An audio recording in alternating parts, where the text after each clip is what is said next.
चलिए, इसमें अब पढ़ेंगे ज्योग्राफी ही चल रहा है, ज्योग्राफी का 100 क्वेश्चन चल रहे हैं, 201 से लेके 200 मतलब आपका 300 तक चलेंगे, 200 से 300 तक। तो अभी चलेंगे 201 से 200 तक 10 तक, जिसमें लैटीट्यूड के बारे में पढ़ेंगे, मतलब लॉन्गिट्यूड के बारे में पढ़ेंगे, लैटीट्यूड के बारे में पढ़ेंगे, टाइम ज़ोन के बारे में पढ़ेंगे। तो चलिए इससे सवाल जो एमसीक्यू बनते हैं वो क्लियर करते हैं। तो पृथ्वी पर देशांतर जो है 0 डिग्री जो देशांतर रेखा है, जिसे हम लॉन्गिट्यूड बोलते हैं, को किस नाम से जाना जाता है ये बताइए? किस नाम से जानते हैं? तो उसे हम ऑप्शन नंबर बी प्रधान एमियोत्तर बोलिए या ग्रीनविच रेखा बोलिए या प्राइम मेरिडियन बोलिए या ग्रीनविच लाइन बोल सकते हैं। ये तीनों बोल सकते हैं। ठीक है? ये क्लियर हो गया 0 देशांतर वाले लाइन को। अब देखिए प्रधान जो यमुनोत्तर रेखा है जिसे हम प्राइम या प्राइम मेरिडियन बोलते हैं, याद रखिएगा, कहाँ से होकर गुजरती है? बताइए, कहाँ से होकर गुजरती है प्राइम मेरिडियन? बताएँगे? तो हम बताएँगे ग्रीनविच लंदन से गुजरती है, ग्रीनविच लंदन से। चलिए ये भी हो गए। अगर मान लीजिए आपसे पूछते 203 प्रश्न, 203 प्रश्न क्या है कि 2 देशांतर रेखाओं के बीच की दूरी को किस नाम से जाना जाता है? तो 2 देशांतर रेखा है, ठीक है? 2 देशांतर रेखाओं के बीच की अगर दूरी पूछते तो हम बताएँगे गोरे बोलते हैं उसे। क्या बोलते हैं? गोरा बोला जाता है, गोरे बोलते हैं। ये भी क्लियर हो गए। अगर आपसे पूछे 204 प्रश्न की बात करते हैं। 204 प्रश्न क्या है? तो 204 प्रश्न ये है कि देशांतर रेखाओं के बीच की दूरी अधिकतम जो है कहाँ पर होती है? अधिकतम कितना होता है? 111.32 ठीक है? किमी होता है। तो कहाँ पे होता है अधिकतम? तो हम बताएँगे भूमध्य रेखा पर अधिकतम होता है। ठीक है? इक्वेटर पर मतलब अधिक होता है, अधिकतम दूरी होता है मतलब 111.32 किमी बताया गया है। ध्रुव की ओर जाने पर यह दूरी कम हो जाती है। ध्रुव की ओर जब जाएगा ना पोल की तरफ तो कम हो जाता है। चलिए, अगर मान लीजिए आपसे पूछिए 205वाँ प्रश्न कि पृथ्वी की या पृथ्वी को 1 डिग्री देशांतर की दूरी पर तय करने में जो है कितना समय लगता है? बताइए 1 डिग्री देशांतर, ठीक है? कि दूरी तय करने में कितना समय लगता है? तो 4 मिनट लगता है। कितना लगता है? 4 मिनट लगता है। चलिए 206 प्रश्न है। 206 प्रश्न क्या है? सुनिए, 206 प्रश्न है भारत का मानक समय, जिसे हम स्टैंडर्ड टाइम बोलते हैं, किस देशांतर रेखा से निर्धारित किया जाता है? तो किस देशांतर रेखा से निर्धारित किया जाता है? बता दीजिए, तो हम बताएँगे 82.5 डिग्री। क्या बताइएगा? 82.5 डिग्री पूर्वी देशांतर में होता है। तो 82.5 डिग्री बोलिए या आप इसे 82.5 ईस्ट बोल सकते हैं, याद रखिएगा। लॉन्गिट्यूड बोल दीजिए। चलिए बताइए 207 प्रश्न की बात करेंगे। 207 प्रश्न क्या है? 207 प्रश्न क्या है कि भारत की मानक समय रेखा जो है स्टैंडर्ड जो टाइम होता है, देखिएगा, उत्तर प्रदेश के किस शहर से होकर गुजरती है? तो हमारा जो इंडिया का राज्य है यूपी, वहाँ से गुजरती है।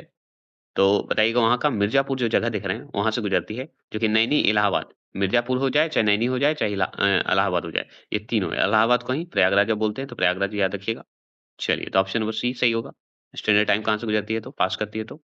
208 प्रश्न 208 प्रश्न है कि भारत का मानक समय जिसे आईएसटी बोलते हैं, ग्रीनविच मानक समय जीएमटी बोलते हैं, से कितना आगे है? बताइए। तो आईएसटी मतलब भारत का मानक समय और ग्रीनविच समय मानक समय इसके बीच कितना जो समय है आगे चलता है? तो 5.5 घंटा चलता है। मतलब 5 घंटा 30 मिनट मतलब 5.5 घंटा चलता है आगे।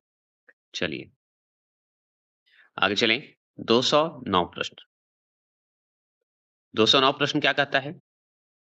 तो सुना कहता है कि संपूर्ण विश्व को कितने टाइम ज़ोन में विभाजित किया गया है? तो संपूर्ण जितने भी वर्ल्ड हैं, उसमें टाइम ज़ोन में बाँटा गया है। तो कितने में? तो 24 टाइम ज़ोन में बाँटा गया है। ठीक है? 24 टाइम ज़ोन में बाँटा गया है। चलिए, 210 प्रश्न भारत के पूर्वी छोर और पश्चिमी छोर जो कि गुजरात में है। पूर्वी छोर अरुणाचल प्रदेश, पश्चिमी छोर गुजरात। स्थानीय समय में लगभग कितना अंतर है? तो हम बताएँगे 2 घंटे का अंतर है। कितने का अंतर है? 2 घंटे का अंतर है। चलिए, अब देखिए यहाँ से 211 से लेके 220 तक चलेंगे, जिसे इंटरनेशनल डेटलाइन पढ़ेंगे इसमें। अर्थ का जो है डोमेन की बात करेंगे। तो चलिए, इसका एमसीक्यू क्या बनता है सुनते हैं। तो समझते हुए चलते हैं। 211 प्रश्न को देखिए, अंतर्राष्ट्रीय तिथि रेखा, जिसे हम इंटरनेशनल डेटलाइन बोलते हैं, किस देशांतर रेखा को कहा जाता है? तो किस देशांतर रेखा को कहेंगे अंतर्राष्ट्रीय तिथि रेखा? अगर मान लीजिए लाइन बोला जाए, तो हम 180 डिग्री देशांतर को बोलेंगे। तो कितने बोलेंगे? 180 डिग्री देशांतर को बोलेंगे। ऑप्शन नंबर सी, डिग्री है, याद रखिएगा। चलिए, सी हो गया आंसर। अगर मान लीजिए 212 प्रश्न की बात करें, 212 प्रश्न क्या है? तो अंतर्राष्ट्रीय तिथि रेखा का निर्धारण किस वर्ष इंटरनेशनल मेरिडियन कॉन्फ्रेंस में किया गया था? यह कहाँ था international meridian conference? Washington DC में। तो किया गया था, तो कब किया गया था ये पूछ रहा है। अंतर्राष्ट्रीय तिथि रेखा का निर्धारण जो हुआ था किस वर्ष हुआ था? तो हम बताएँगे कि 84 में हुआ था। ठीक है? 1884 में हुआ था। चलिए,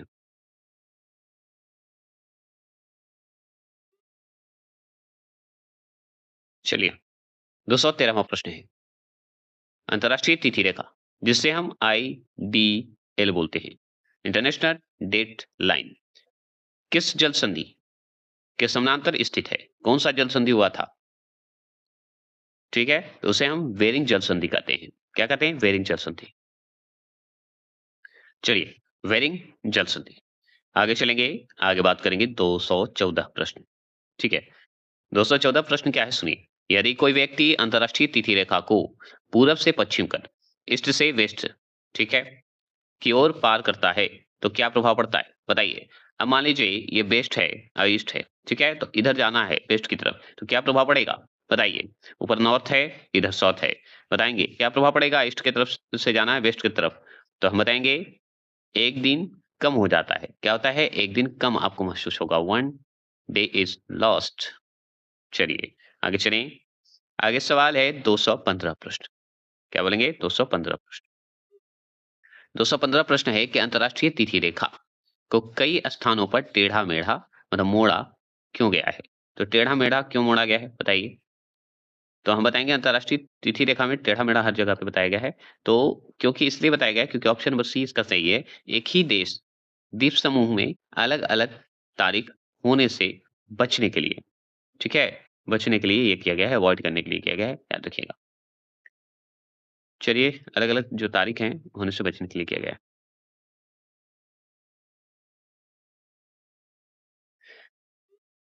चलिए, 216 प्रश्न है।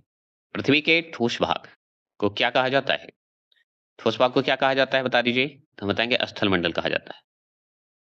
ठीक है? क्या कहते हैं? स्थल मंडल कहते हैं, लिथोस्फीयर बोलते हैं। 217 प्रश्न क्या है? 217 प्रश्न है संपूर्ण पृथ्वी के कितने प्रतिशत भाग जो है, भाग पर स्थल का विस्तार है? बताइए। मतलब संपूर्ण पृथ्वी के कितने प्रतिशत भाग पर जो है स्थल का विस्तार है? तो 29% और शेष बचा हुआ 71% भाग पर क्या है? पानी। 218 प्रश्न, दक्षिणी गोलार्ध के कितने प्रतिशत क्षेत्रफल में जल है? बताइए। मतलब दक्षिणी गोलार्ध जो है, साउथर्न जो हेमिस्फीयर है, के कितने प्रतिशत क्षेत्रफल में जल है? तो हम बताएँगे 81%।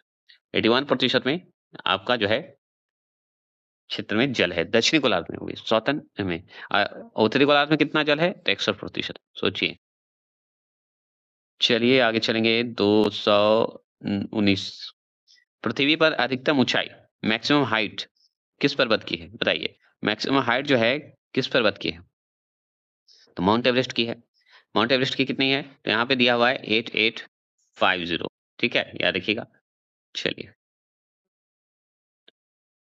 220 प्रश्न की बात करें, क्या पृथ्वी पर अधिकतम गहराई मैक्सिमम डेप्थ मेरिनियन जो मे मेरियान सॉरी मेरियाना जो गर्त है, मेरियाना बोलने में क्या होता है? मेरियाना गर्त की जो है किस महासागर में स्थित है? तो प्रशांत महासागर में है। तो मरियाना गर्त जो है पैसिफिक ओशियन में स्थित है और ये सबसे गहरा है। याद रखिए डीप है। और इसकी गहराई अगर पूछ देना तो बता देना है 11,022 मीटर। ठीक है? चलिए, आगे चलेंगे। अब पढ़ेंगे अर्थ का जो इंटीरियर होता है और जो रॉक होते हैं, पत्थर होते हैं, उससे जो सवाल बनते हैं उसके बारे में पढ़ेंगे जो कि 221 से लेके 230 तक हो। 221 से लेके 230 तक होंगे, मतलब 10 क्वेश्चन इसमें भी होंगे, मान के चलिए। तो चलिए खत्म करते हैं। तो यहाँ पे देखिए 21 क्वेश्चन नंबर मतलब 200, किस क्वेश्चन नंबर 221, पृथ्वी का औसत घनत्व जो है कितना है? पृथ्वी का औसत घनत्व अगर पूछे तो 5.5 है। क्या होगा? 5.5 है। एडी बोल दीजिए, एयू बोल दीजिए, ठीक है? अब देखिए यहाँ पे देखा जाए तो थोड़ा-सा यहाँ पे नोटिस कर लीजिए, नोट की बात करते हैं। तो भूपटल जो होते हैं जिसे क्रस्ट बोलते हैं उसका घनत्व अगर पूछेगा पृथ्वी का तो 2.7, जबकि आंतरिक भाग अगर पूछे पृथ्वी का तो 5.5 से अधिक ही होता है एक तरह से, ये ध्यान रखना है। चलिए, 222 क्वेश्चन नंबर मतलब 222 क्वेश्चन नंबर। पृथ्वी के आंतरिक भाग की ओर जाने पर जो है प्रति कितने मीटर का या मीटर पर 1 डिग्री सेल्सियस कहिए तापमान में वृद्धि होती है। तो हम बताएँगे प्रति 32 मीटर अगर जाइएगा तब 1 डिग्री सेल्सियस तापमान का आपको वृद्धि मिलेगा, ग्रोथ मिलेगा। तो कितना 32 मीटर। चलिए 223 प्रश्न की बात करते हैं। 223 प्रश्न है कि पृथ्वी की आंतरिक संरचना के संबंध में सर्वाधिक विश्वसनीय जानकारी जो है किससे प्राप्त होती है? बताइए किससे प्राप्त होती है? बताएँगे तो हम बताएँगे भूकंपीय तरंग से होती है। किससे होती है? भूकंपीय तरंग से होती है। ठीक है। 224 प्रश्न, मैग्मा या लावा के जमने से किस प्रकार की चट्टानों का जो है निर्माण होता है? किस प्रकार की चट्टानों का निर्माण होता है? तो अग्नि चट्टान का निर्माण होता है। क्या होता है? अग्नि चट्टान का निर्माण होता है।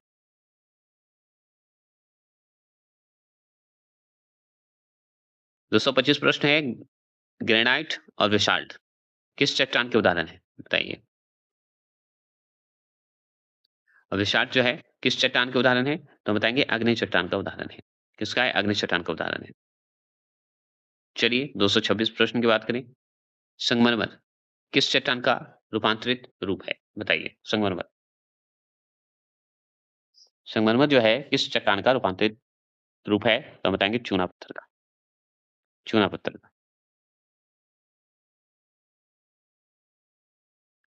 227 प्रश्न ग्रेनाइट चट्टान जो है क्यांतरित होकर किसमें बदल जाता है?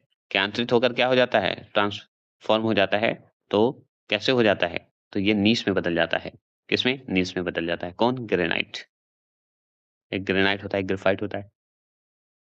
चलिए 22 228 प्रश्न है बलुआ पत्थर का रूपांतरण रूप क्या है?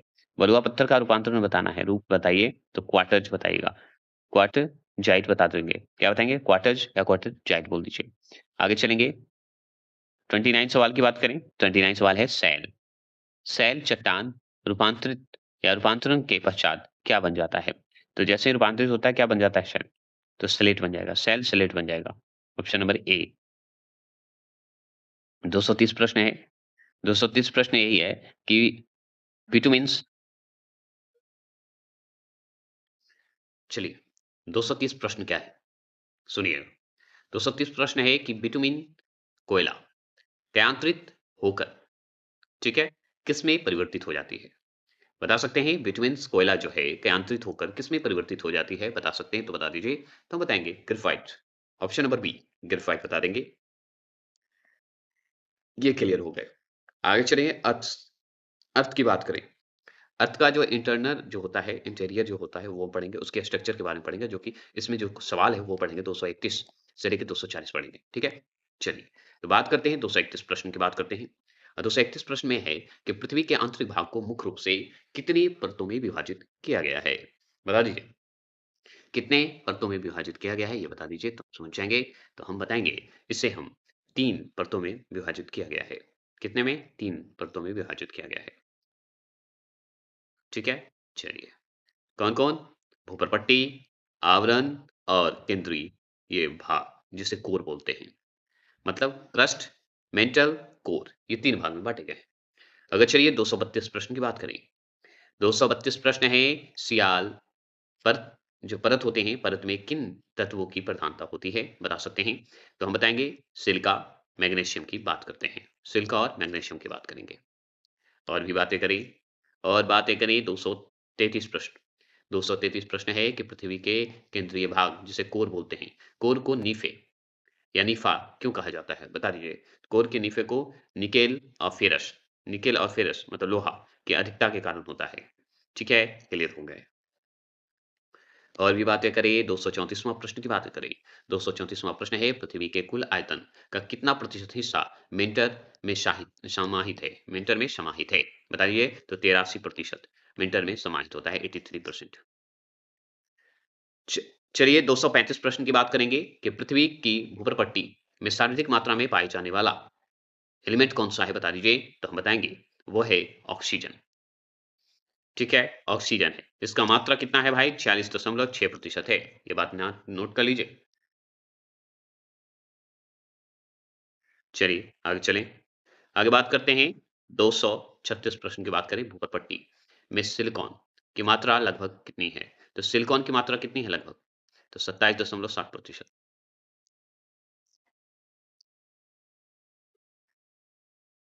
237 प्रश्न किसने कहा था कि पृथ्वी नारंगी के समान है? नारंगी के समान है तो हम बताएँगे सर आइज़ैक।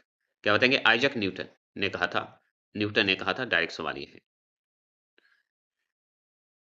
238 प्रश्न है पृथ्वी की औसत त्रिज्या कितनी मानी जाती है? औसत त्रिज्या जो है कितनी मानी जाती है? तो बताएँगे 63-70 किमी होती है। 63-70 किमी होती है।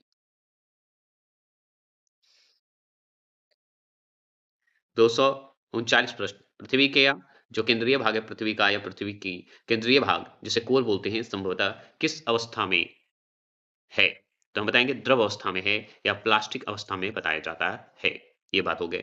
चलिए 240 प्रश्न की बात करेंगे।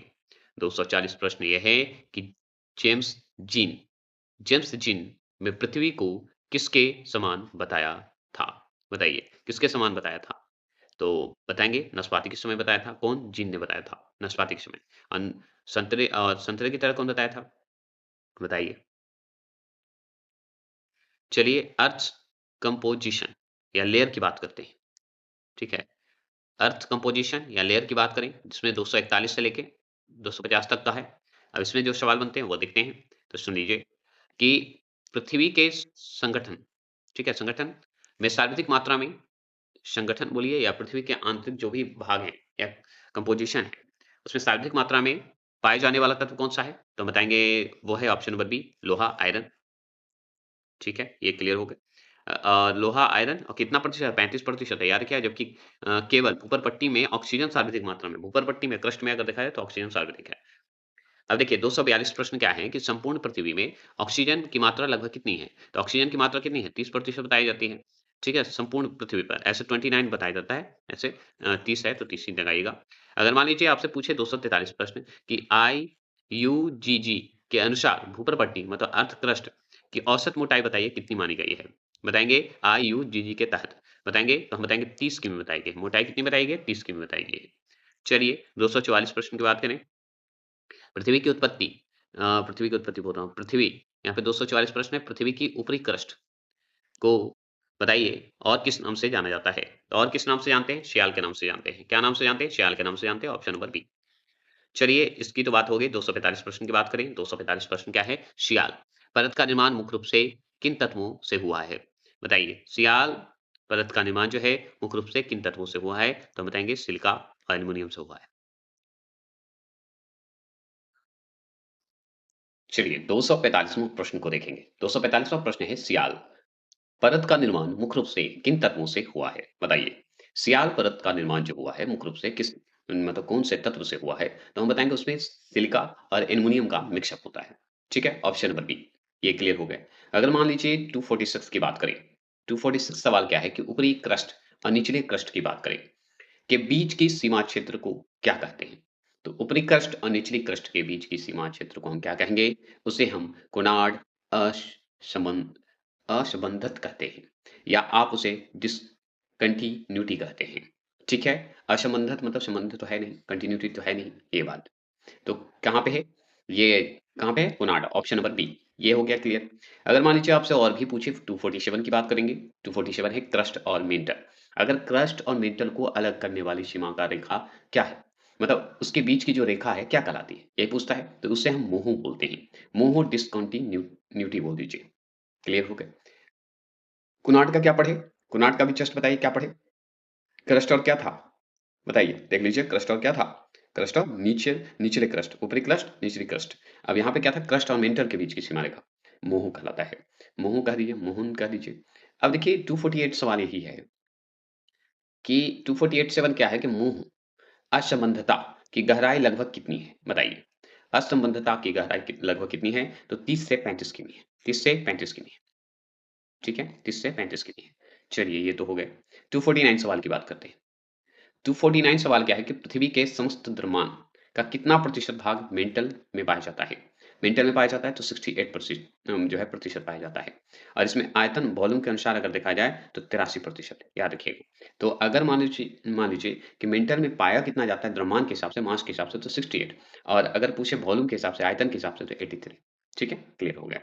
अगर आपसे पूछे 250 का है कि महासागरीय क्रस्ट का निर्माण मुख्य रूप से किस प्रकार की चट्टानों से हुआ है? तो हम बताएँगे बेसाल्ट से हुआ है। किससे हुआ? बेसाल्ट से। क्लियर? चलिए, आगे पढ़ने जा रहे हैं।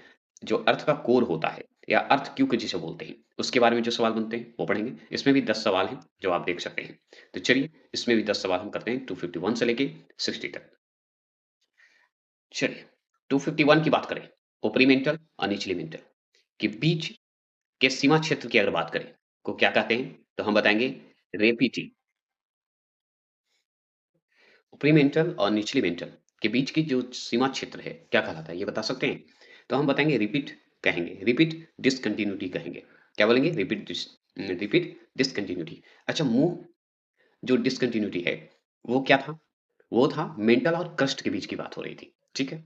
और अगर एक और पढ़े थे हम लोग, उसका नाम बताइए, वो क्या था? तो ऊपरी क्रस्ट और निचली क्रस्ट की बात हो रही थी, है ना? ये बात था, ठीक है? देख लीजिए। कहाँ था? देखिए, क्रस्ट और मेंटल की बात हो रही थी। आगे चलेंगे और भी सवाल बनते हैं और देखेंगे, आसानी से समझेंगे। ये हो गए। अब यहाँ पे चलिए 252 सवाल की बात करते हैं। 252 सवाल क्या है कि सीमा की बात करेंगे। सीमा जो है परत में किन तत्वों की प्रधानता होती है? तो किन तत्वों की प्रधानता होती है? तो सिलिका और मैग्नीशियम की प्रधानता होती है। ठीक है? ये भी क्लियर हो गया। अगर मैं बात करूँ 253 का, किसकी बात करूँ? 253 का सवाल की बात करूँ, पृथ्वी का बाहकोट किस अवस्था में है? तो बाह्य कोर की बात करें, आउटर कोर की बात करें, तो हम बताएँगे पिघली हुई द्रव अवस्था बताते हैं। पिघली हुई या द्रव अवस्था बोलेंगे। ये क्लियर हो गई। क्योंकि यहाँ पे जो है एस तरंग की विलुप्त हो जाती है। एस तरंग जो हम देखते हैं, एस तरंग, पी तरंग, तो एस तरंग यहाँ पे विलुप्त हो जाती है। क्लियर होगा। अब यहाँ पे फिर से सवाल क्या है कि मेंटल सही है, तो निचली मेंटल है, ऊपरी क्रूड है। तो निचली मेंटल और ऊपरी क्रूड के सामने एक सीमा क्षेत्र जाता है, उसका नाम क्या है? ये पूछ रहा है आपसे। तो उसे हम गुटेनबर्ग कहते हैं। तो गुटेनबर्ग विशार्ट डिसकंटिन्यूटी बोलते हैं। क्या बोलते हैं? डिसकंटिन्यूटी। देखिए, असंबद्धता बोलने से अच्छा डिसकंटिन्यूटी बोलिए। ठीक है? याद रखिए, विशार्ट बोल दीजिए। तो ये हो गए। अब इसी में आप ये बताइए कोणार्क क्या था? ऊपरी क्रस्ट और निचली क्रस्ट की बात हो रही थी। रिपीटी क्या था? ये बताइए प्लीज़। अभी जस्ट हम ऊपर पढ़ाते हुए आ रहे हैं। अब ये बताइए कि बाह्य क्रूड और आंतरिक क्रूड की हम बात करते हैं। आउटर कोर, इनर कोर के बीच का अगर विभाजक सीमा पूछे या उसके बीच का क्षेत्रफल का सीमा पूछे, क्या कहलाती है? तो हम उसे लेहमन डिसकंटिन्यूटी कहते हैं। क्या कहते हैं? लेमन डिसकंटिन्यूटी कहते हैं। तो हम बोलेंगे ऑप्शन नंबर बी 256। 256 क्या है कि पृथ्वी के कोर को अन्य किस नाम से जाना जाता है? बताइए। अन्य किस नाम से जानेंगे? तो उसे हम बेशी स्फीयर के रूप में जानेंगे। वेरी स्फीयर बोलते हैं, बेशी स्फीयर मैंने बोल दिया, वेरी स्फीयर बोला जाता है। ये बात ध्यान रखना है। चलिए, ये हो गए। 257 की बात करते हैं। 257 सवाल क्या है? सुनते चलेंगे। तो 257 है कि पृथ्वी के कुल आयतन का कितना प्रतिशत भाग कोर में है? कितना प्रतिशत भाग कोर में है? तो हम बताएँगे 16% भाग जो है कोर में है और द्रव्यमान के रूप में अगर देखें, मास के रूप में देखें तो 32% कोर में है। तो 16% क्या है? बताइए आयतन के रूप में और द्रव्यमान के रूप में कितना है? तो 32%। ठीक है? ये 32 जो है द्रव्यमान के रूप में है। ठीक है? ये बात ध्यान रखिएगा। पृथ्वी के कुल आयतन का प्रतिशत पूछा कोर में, तब और द्रव्यमान में पूछा कोर का, तो हम बताते हैं 32। अब बात करते हैं 258 का सवाल की बात करते हैं। 258 है वह स्थान जहाँ भूकंप का सर्वप्रथम जो है आविर्भाव। आविर्भाव मतलब होता है आविर्भाव मतलब ओरिजिन। ओरिजिन होता है। क्या कहलाता है? ओरिजिन क्या कहलाता है? तो हम बताएँगे भूकंप मूल, उद्गम केंद्र बोलेंगे, फोकस बोलेंगे, हाइपोसेंटर सेंटर बोलेंगे। ठीक है? क्लियर हो गए। चलिए 259 की बात करते हैं। 259 जो है भूकंप मूल, फोकस के ठीक ऊपर धरातल पर स्थित बिंदु को क्या कहते हैं? जहाँ सबसे पहले लहरों का अनुभव होता है। सबसे पहले लहरों का अनुभव होता है तो अधिकेंद्र कहते हैं, एपिक सेंटर कहते हैं। ठीक है? अधिकेंद्र कहते हैं। चलिए 260 की बात करते हैं, 260 की बात करें, भूकंपीय तरंगों को मापने वाले यंत्र को क्या कहते हैं? क्या कहते हैं ये बताइए? तो हम इसे सिस्मोग्राफ कहते हैं। क्या कहते हैं? सिस्मोग्राफ कहते हैं। चलिए आगे चलते हैं। सिस्मो वेव बोलिए या मेज़रमेंट बोलिए। अगर बात करें तो 261 से लेके 270 तक की बात करते हैं। ठीक है? अगर देखा जाए मेज़रमेंट की बात करेंगे, इसमें सवाल देखेंगे तो चलिए हम समझते हैं। भूकंपीय तरंग की बात करेंगे तो देखिए 261 की बात करें। भूकंपीय तरंग को हम कैसे मानते हैं? सिस्मोग्राफी से मापते हैं। तो भूकंपी वही हुआ। तो भूकंप तरंगे जो होते हैं या तरंगों का जो मुख्यतः कितने भागों में बाँटा गया है? डायरेक्ट सवाल है कि भूकंप तरंग को कितने भाग में बाँटे हैं? तो हम बताएँगे भाई 3 भाग में, पी तरंग, एस तरंग और एल तरंग। 3 भाग में। मतलब पी तरंग में बाँटे हैं, एस तरंग में बाँटे हैं, एल तरंग में बाँटे हैं। क्लियर हो गए। और भी सवाल की बातें करें तो सुनिए 262 कौन-सी भूकंपीय तरंगें ध्वनि तरंगें मतलब साउंड वेव के समान होती है? बता सकते हैं? तो उसे हम प्राथमिक तरंगें कहते हैं। पी वेव बोलते हैं। क्या बोलते हैं? पी वेव बोलते हैं। ये हो गए और ये अनुदैर्ध्य तरंग है मतलब लॉन्गिट्यूडिनल वेव भी कहते हैं। ये हो गए। अब बताइए 263 की बात करें। 263 की बात करें पृथ्वी की सतह पर सबसे पहले पहुंचने वाली तरंगे कौन सी है? बताइए पृथ्वी की सतह पर सबसे पहले पहुंचने वाली तरंगे कौन सी है? तो हम बताएंगे पी तरंगे। क्या है? पी तरंगे सबसे पहले। याद रखिए पी तरंग जो है इसकी गति सबसे अधिक 4 से 14 किमी सेकंड होती है। चलिए 264 की बात करते हैं। 264 क्या है? वह कौन सी भूकंपीय तरंगे हैं जो तरल पदार्थ से नहीं गुजर सकती है? तरल पदार्थ से नहीं गुजर सकती है तो हम बताएँगे वो है इस तरह, वो है इस तरह। इसलिए ये सागरों में लुप्त हो जाती है। क्या होती है? लुप्त हो जाती है। चलिए, आगे चलें। 265 की बात करते हैं। सर्वाधिक विनाशकारी तरंगे कौन-सी होती है? बता सकते हैं? तो सर्वाधिक विनाशकारी अगर पूछ रहा है, तो धरातलीय लंबे तरंगे या इसका भ्रमण समय अधिक होता है और ये सर्वाधिक दूर तय करती है। मतलब भयानक कौन होती है? लंबी तरंगे होती है। एल वेव जो होता है, ये सबसे खतरनाक होता है, जिसे हम धरातलीय भी कहते हैं। चलिए 266 की बात करें, 266 266 सुनामी की बात करते हैं। किस भाषा का शब्द है, जिसका अर्थ जो है तट पर आती हुई समुद्री लहरें हैं? बताइए। तो ये जापानी भाषा है सुनामी। क्या है? जापानी भाषा है सुनामी। चलिए ये बात तो हम समझ गए 267 की बात करें। इसमें रिएक्टर पैमाना क्या मापता है? रिएक्टर पैमाना क्या मापता है बता सकते हैं? तो हम बताएँगे भूकंप की तीव्रता को मापता है। ये सॉरी बी नहीं होगा, ए आंसर होगा भूकंप की तीव्रता को मापता है। चलिए आगे चलेंगे 268 की बात करें। 268 क्या है कि रिएक्टर पैमाने का विकास 1945 में किस अमेरिकी भूवैज्ञानिक ने किया था? बता दीजिए। तो हम बताएँगे चार्ल्स फ्रांसी रिएक्टर, ठीक है? चार्ल्स फ्रांसी रिएक्टर। चलिए ये बात हो गई। 269 की बात करें।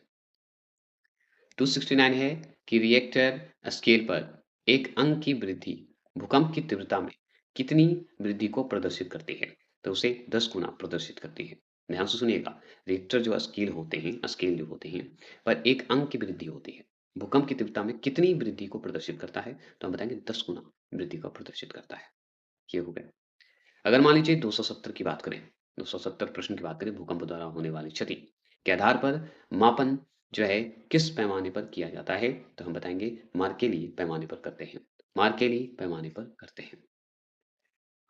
अगर मान लीजिए आपसे पूछते अर्थ क्यूब के बारे में पढ़ेंगे, डिस्ट्रीब्यूशन के बारे में पढ़ेंगे, अर्थ क्यूब डिस्ट्रीब्यूशन के बारे में पढ़ेंगे, वोल्कन के बारे में पढ़ेंगे, ठीक है? और सुनामी के बारे में ही पढ़ेंगे। तो इसमें 71 से लेके 80 तक का जो सवाल है, इसी से बनेगा। तो जिसमें 271 का सवाल क्या है सुनिए। विश्व के लगभग लगभग 68% भूकंप जो है किस पेटी के में आता है? तो किस पेटी में आता है? तो ये आता है प्रशांत महासागरीय तटीय पेटी में आता है। प्रशांत महासागर तटीय पेटी में आता है, याद रखिएगा। चलिए 272 की बात करते हैं। 272 है कि किस क्षेत्र को अग्निवलय कहा जाता है? बताइए। किस क्षेत्र को अग्निवलय कहेंगे? तो हम कहेंगे प्रशांत महासागर का तटीय भाग को कहते हैं। चलिए ये भी बात सही है। 273 का बात करते हैं भारत का भूकंप क्षेत्र किस पेटी के अंतर्गत आता है? बता दीजिए। भारत का भूकंप क्षेत्र किस पेटी के अंतर्गत आता है? अगर आपसे पूछे तो मध्य महाद्वीप पेटी बोलेंगे। ठीक है? मध्य महाद्वीप मतलब मिडिल वाला, याद रखिएगा। इसमें पता है हिमालय, अल्पस, भूमध्य सागर ये सब क्षेत्र शामिल होते हैं। आगे बात करूँ 274 की बात करें, सुनामी की बात करते हैं। सुनामी का शाब्दिक अर्थ क्या है बता सकते हैं? ये सुनामी तो हम जानते हैं जापानी भाषा है। लेकिन हमको ये बताइए कि शाब्दिक अर्थ इसका यही हुआ कि तट पर आती हुई समुद्र लहर, इसी को कहते हैं सुनामी। सही बात है, तट पर अगर लहर आ गया तो समझिए सुनामी तो आना ही आना है। 240 अगर बात करें 275 की, हिंद महासागर में विनाशकारी सुनामी कब आई थी? बताइए, विनाशकारी सुनामी जो है कब आई थी बता सकते हैं? तो हम बताएँगे 26 दिसंबर 2004 को आई थी। 26 दिसंबर 2004 को आया था। चलिए, ये तो बात हो गई। 276 की बात करें, तीव्रता देखा जाए तो 9.5 का तीव्रता देखेंगे। के आधार पर जो है, विश्व का सबसे विनाशकारी भूकंप कौन-सा माना जाता है? सबसे भयानक? बताइए, 9.5 आया था तीव्रता के स्पीड में। तो ये आया था 1960 में। भूकंप आया था चिल्ली में आया था, ठीक है? अब चिल्ली में कहाँ आया था? वाल्दिविया भूकंप आया था चिल्ली में, जो कि बहुत ही खतरनाक आया था और उसी क्षेत्र में आया था, 1960 में आया था। 9.5 सोचिए एक तरह से डिस्ट्रॉय कर ही दिया था लगभग। 277 की बात करें, किसे हम प्राकृतिक का सुरक्षा बल कहा जाता है? बताइए।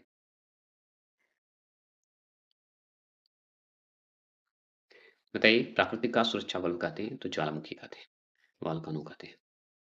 क्योंकि यही है प्राकृतिक का सुरक्षा बल। अगर ये नहीं फटेगा ना, तो आदमी तो जान ही रहे हैं, विनाशकारी विपरीत बुद्धि, विनाश करते जा रहा है और धरती को प्यार तो करता नहीं है। तो धरती भी तो चाहेगी ना, फटेगी ना, तो फट रहा है। और इसीलिए सुरक्षा करता है, अपना धरती को सुरक्षा करता है। जैसे अपने इंसान अपने आसपास के लोग से बचने के लिए सुरक्षित रखते हैं ना अपने आप को, उसी तरह ज्वालामुखी है कि ज़्यादा छेड़िएगा पृथ्वी को, तो मैं भाई फूटूँगा लावा, विनाश करूँगा। ज्वालामुखी उदागर के समय जो है भूगर्भ से बाहर जो है, या क्या बाहर निकलता है या बाहर क्या निकलता है? सवाल यही है। क्या बाहर निकलता है? बाहर क्या निकलता है? सवाल को कैसे भी घुमाएँ, आंसर तो एक ही होगा, क्या होगा? उपरोक्त में से सभी होंगे। क्यों होंगे? क्योंकि लावा तो निकलेगा ही ज्वालामुखी से। ज्वालामुखी से लावा अगर निकलेगा तो गैस और वाष्प तो निकलेंगे ही, जल वाष्प भी निकलेंगे। राख और ठोस भी होगा। राख निकलेगा, पिघलेगा, राख बनेगा, ठोस पदार्थ में बन जाएगा। चलिए 279 की बात करें। 279 की बात करें, 279 मध्य अटलांटिक पेटी में जो है भूकंप आने का मुख्य कारण क्या है? भूकंप आने का मुख्य कारण क्या है? तो सागर तल प्रसरण होता है। सागर तल प्रसरण होता है। चलिए 280 की बात करते हैं। संपत्ति नुकसान के मामले में विश्व का सबसे विनाशकारी भूकंप कौन-सा था? तो हम बोलेंगे तोहोलुक, जापान, याद रखिएगा जो कि 2011 में आया था। ये बहुत ही खतरनाक था। $235 बिलियन का नुकसान हो गया था इसमें। अब वोल्केनो के बारे में पढ़ते हैं, उसके स्ट्रक्चर के बारे में पढ़ते हैं, उसके टाइप के बारे में पढ़ते हैं, जिसमें 281 से लेके 90 तक है। इसके बाद हम पढ़ेंगे 90 से फिर 100 300 तक।